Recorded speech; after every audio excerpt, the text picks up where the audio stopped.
అబద్ధపు హామీలతో తెలంగాణ ప్రజల్ని కాంగ్రెస్ మోసం చేసిందన్నారు మాజీ మంత్రి కేటీఆర్. గ్రామాల్లో రేవంత్ హామీలు నమ్మి రైతులు మోసపోయారన్నారు. దేశమంతా కాంగ్రెస్ ను వదిలించుకుంటే ఆ దరిద్రాన్ని మనం నెత్తిమీద పెట్టుకున్నామని కామెంట్ చేశారు కేటీఆర్. తెలంగాణలో రైతు బంధు లేదని, రాహుల్ బంధు కొనసాగుతోందని విమర్శించారు కేటీఆర్.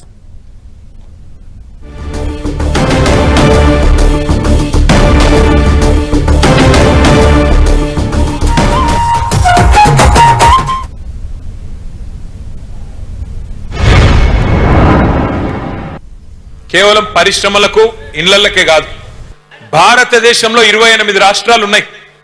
28 రాష్ట్రాలు ఉన్నాయి. కోట్ల మంది రైతులు ఉన్నారు.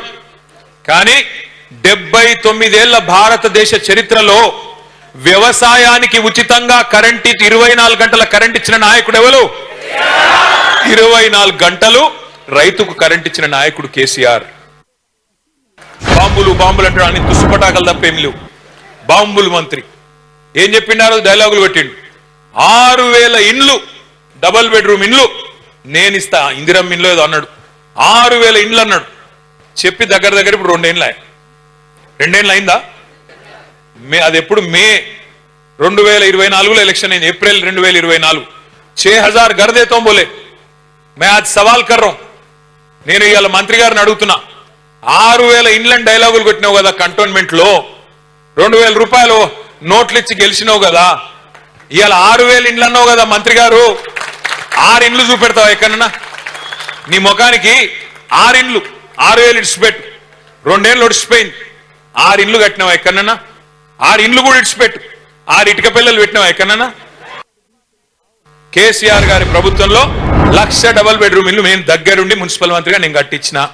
నేను అడిగిన, నువ్వు 2.5 ఏళ్ళు అయిపోయిందంటే 50% టైం అయిపోయింది నీది. ఒక్క ఇల్లు కట్టినవా? ఇందిరమ్మ ఇల్లు కడితే నేను రాజీనామా చేస్తా అని చెప్పిన. ఒక్కొక్కడు లేచి ఎగిరెగిరి పడుతురు. గింతున్నోడు కూడా ఒక ఇల్లు చూపెట్టురు రాయి అంటే అది శాత కాదు. నేను ఏమడిగిన, నేను ఒక ఇల్లు కట్టినరా, కానీ ఎన్ని వేల ఇల్లు కూడా కొట్టినరు మీరు. హైడ్రా పేరు మీద ఎంతమంది గరీబుల కొంపలు ఉచ్చుకున్నారు, అది ఎందుకు చెప్పరు అంటే ఎగిరెగిరి పడుతున్నారు ఒక్కొక్కరు. నేను అడుగుతా ఉన్నా మిమ్మల్ని అందరినీ, కేసీఆర్ గారు ఉన్నప్పుడు హైదరాబాద్ మహానగరంలో 1 కాదు 2 కాదు 2.5 లక్షల మంది పేదలకు జీవో నంబర్ 58 కింద 59 కింద గరీబులకు పట్టాలు ఇచ్చినాం. తెలుసో తెలియకో గవర్నమెంట్ జాగాలో ఇల్లు కట్టుకుంటే 2.5 లక్షల మందికి పట్టాలు ఇచ్చిండు కేసీఆర్. నీ ముఖానికి నువ్వు ఒక్కలకి ఇచ్చినావు పట్టా? నేను అడుగుతున్నా రేవంత్ రెడ్డి, నువ్వు వచ్చి 2.5 ఏళ్ళ 4 లక్షల కోట్ల అప్పు చేసినావు. ఎవరికి ఇచ్చినవా పైసలు? ఏ రైతుకి ఇచ్చినావు? ఏ గరీబానికి ఇచ్చినావు? ఎక్కడ ఇండ్లు కట్టినావు? ఏం చేసినావు? మహిళలకు 2500 ఇస్తాను, ఇచ్చినవా? ముసలులకు 4000 పెన్షన్లు ఇస్తాను, ఇచ్చినవా? పిల్లగాళ్ళకు 2 లక్షల ఉద్యోగాలు ఇస్తాను, ఇచ్చినవా? 4000 నిరుద్యోగ భృతి ఇస్తా అన్నాడు, ఇచ్చిండా? స్కూటీలు ఇస్తా అన్నాడు, ఇచ్చిండా? స్కూటీలు లేవు, లూటీ మాత్రం జోర్దార్ నడుస్తున్నది. రైతు బంధు లేదు, రాహుల్ బంధు మాత్రం మంచిగా నడుస్తున్నది. రాహుల్ ఖాతాలో మాత్రం టింగు అని పడుతున్నాయి, ఇక్కడ రైతుల ఖాతాల్లో మాత్రం ఏది లేదు. వడ్లు కొనేటోడు లేడు, మక్కలు కొనేటోడు లేడు, సంచులు ఇచ్చేటోడు లేడు. వీళ్ళకు ధాన్యం సంచుల మీద లేదు, ఢిల్లీకి పంపే ధనం సంచుల మీద మాత్రం బాగా మోజున్నది రేవంత్ రెడ్డి గారికి. ఆడికి మాత్రం మంచిగా పోతున్నాయి సంచులు, ఇక్కడ మాత్రం సంచులు లేవు.